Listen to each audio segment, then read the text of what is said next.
শিক্ষা ও স্বাস্থ্য খাতে প্রতিনিয়ত বাজেট বরাদ্দ কমছে বলে জানিয়েছেন সেন্টার ফর পলিসি ডায়ালগ সিপিডির নির্বাহী পরিচালক ফাহমিদা খাতুন।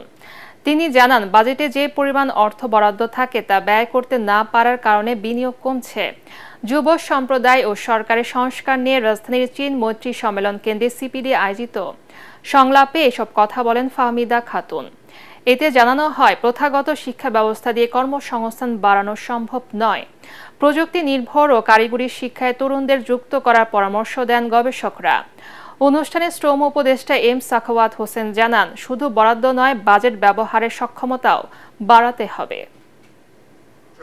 তার পাশাপাশি বিনিয়োগের কথা বলেছেন। এই যে দেখেন, শিক্ষা এবং স্বাস্থ্য বাজেট সেখানে কমানো হচ্ছে। আমরা বলছি যে এখানে এমনিতেই কম।